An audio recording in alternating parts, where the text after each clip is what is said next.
Oui, bonjour monsieur. Bonjour, Donc d'abord et avant tout, je veux quand même vous souhaiter la bienvenue à l'université.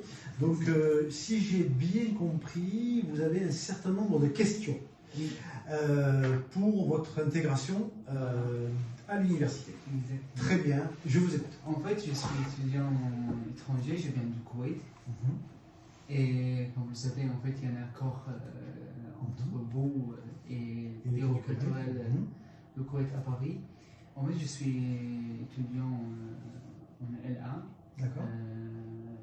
Et vraiment, j'ai quelques questions par rapport je suis nouvellement arrivé. Mhm. Et j'ai un peu de difficulté par rapport à trouver un logement. D'accord. Je ne sais pas si vous avez une idée. Oui. Alors déjà, d'abord et avant tout, dans le cadre de l'accord de coopération, vous savez que vous pouvez vous inscrire donc en sciences du langage, en LEA, mais d'autres filières aussi sont ouvertes si vous le souhaitez. Ah, d'accord. Voilà. Donc vous pouvez tout à fait faire votre cursus complet à l'université, Ah, à c'est vrai, savoir. plusieurs choix. Tout à fait. Ah, d'accord. Tout à fait, ça c'est ouvert, il n'y a pas de souci. Que ce soit, voilà, vous pouvez faire votre licence jusqu'au master et éventuellement même au doctorat, parce qu'on a des étudiants koweïtiens, donc ça tombe bien que vous en parlez, qui sont allés jusqu'au doctorat et on en est très fiers. C'est très bien ça. Voilà. C'est en fait. Voilà, ça c'est vraiment très, très encourageant. Voilà. C'est un bon exemple. Exactement, c'est un bon exemple. Concernant le logement, nous avons signé avec le Crous une convention qui nous permet d'avoir un certain nombre de logements qu'on attribue à des étudiants dans le cadre des différentes conventions, que ce soit des étudiants Erasmus ou des étudiants américains, koweïtiens, enfin, dans le cadre de en général. Voilà, c'est ça, dans le cadre d'une convention. Ah, d'accord. Donc si vous le souhaitez, je peux tout à fait vous réserver, alors il faut me prévenir un petit peu avant, bien sûr, mais vous réservez un logement type studio.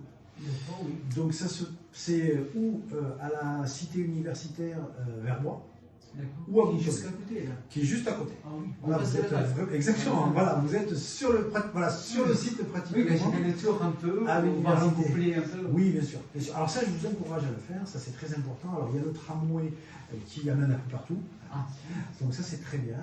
Et oui, au début, alors il faut être un petit peu, voilà, au début, Cultivé sur le voilà, ville, il faut n'hésitez pas, exactement, c'est ce que j'allais vous dire. L'objectif de ces accords, c'est que, évidemment, vous soyez étudiant chez nous, mais aussi que vous gardiez un bon souvenir de Montpellier et de la région, Pardon, excusez-moi, hop, non, c'est bon. d'accord. Ce que j'ai bien compris, monsieur, alors, grâce à l'accord entre vous et le Crous, que vous avez réservé quelques logements pour les étudiants étrangers, soit Rasmus, soit qui vient de. C'est exactement. Ah, d'accord. Voilà. C'est-à-dire qu'en fait, on s'est rendu compte du fait que quand un étudiant international arrivait, en plus à Montpellier, c'est une ville où il y a beaucoup comment d'étudiants, dire, je crois. voilà, il y a beaucoup d'étudiants et il y a une pression immobilière qui fait que c'est quand même difficile de trouver. Pardon. Que c'est difficile de. Excusez-moi. Hop. Voilà. Attendez, une seconde. Voilà. Oui, allô? Oui, allô? Allô? Oui, je vous rappelle dans. Oui?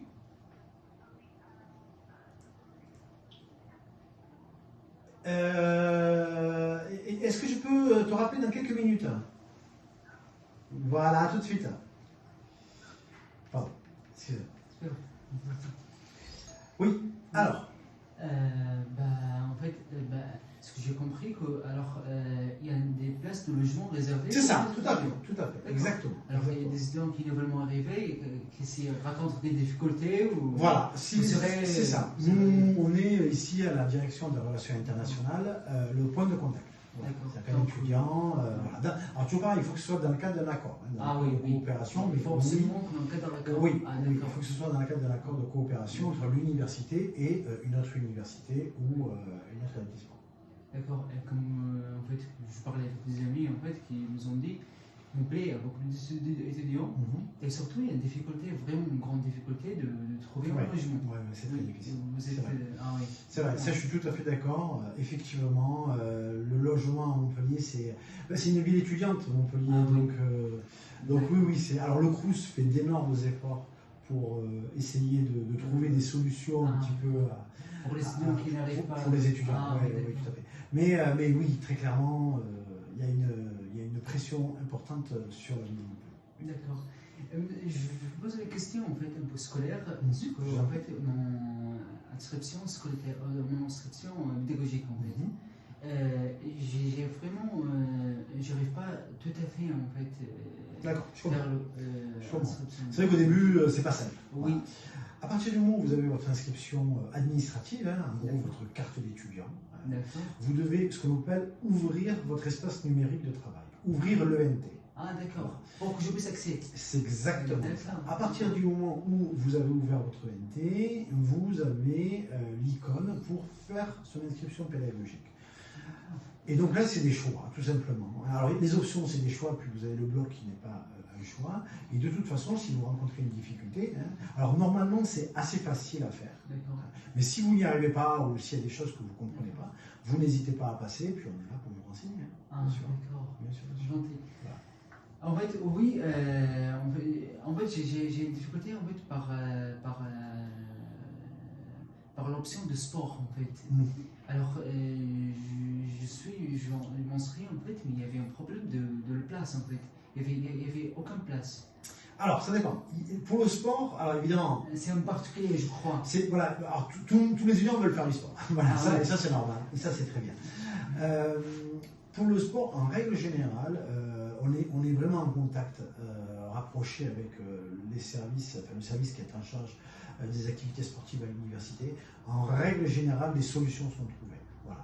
C'est-à-dire qu'on essaie toujours de trouver, parce que c'est important pour un étudiant de ne pas faire que étudier, de faire étudier, mais aussi de se changer un peu les idées et donc de faire du sport. Le plaisir. Voilà, ça équilibre. Voilà. Ça équilibre. Et donc en règle générale, enfin, jusqu'à présent en tout cas, on a toujours trouvé des solutions pour les étudiants, pour qu'ils puissent faire du sport sans difficulté à l'université. D'accord. Et en fait, monsieur, je ne sais pas si vous avez une idée en fait par rapport aux étudiants koweïtiens en particulier en fait. En fait, alors, c'est quoi la difficulté qu'ils racontent les étudiants koweïtiens en fait très souvent en fait, par rapport à votre expérience, ouais. par rapport en fait, les difficultés, alors c'est pas simplement pour les étudiants koweïtiens, je pense que c'est pour en général, en général, l'ensemble des étudiants internationaux. L'idée, c'est déjà déjà, c'est un premier changement, c'est important, c'est-à-dire quitter son pays, quitter sa façon de voir les choses, quitter ce qu'on connaît. D'autres vies. Voilà, et repartir dans un système qui est complètement différent, ça c'est déjà la première difficulté. Et ça, c'est quelque chose sur lequel on fait excessivement attention.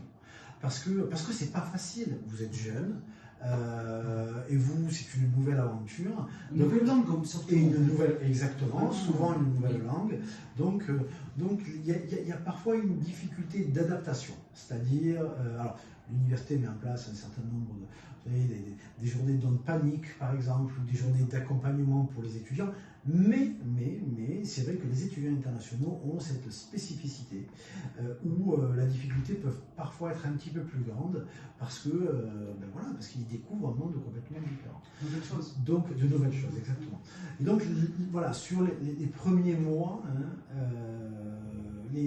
alors les difficultés, les petites complications, je dirais, c'est souvent au niveau de cette période d'adaptation. Voilà, c'est cette période d'adaptation, mais ensuite, à partir du moment où le rythme est pris, à partir du moment où l'adaptation est passée, justement, après ça se passe très bien et les étudiants internationaux après s'intègrent dans l'université, ont des copains, des amis, enfin, voilà, après.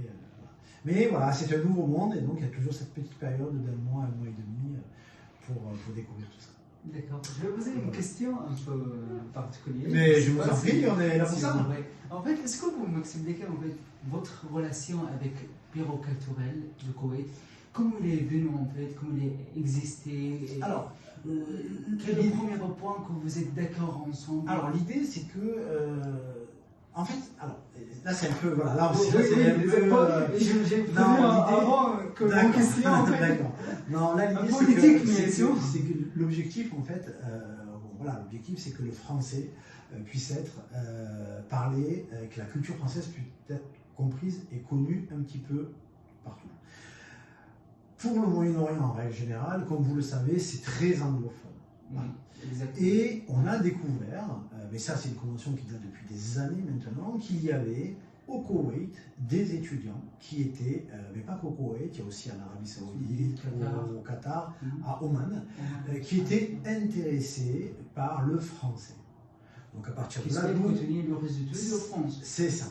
Donc nous on a, voilà, à partir de là, donc on a essayé de voir comment on pouvait les aider, et c'est à partir de là où on s'est dit il faut qu'on puisse signer une convention de partenariat qui permet à ces étudiants de venir faire des études en France, parce que pour nous c'est une fierté.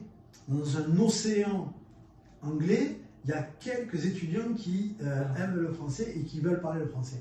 Donc nous, en étant université de langue et de sciences humaines, évidemment on est là pour les aider, pour les accompagner, et puis quand les étudiants terminent leur cursus et rentrent au Koweït, et voilà, parlent français au Koweït, ben pour nous on est content, on est ravis. Voilà, tout simplement. C'est gentil. Mais oui, merci en tout cas pour cette petite vidéo. Merci pour ces questions. N'hésitez pas, c'est avec plaisir. Moi, si je peux vous aider, c'est avec plaisir. Voilà, je vous remercie beaucoup en tout cas. C'est avec plaisir.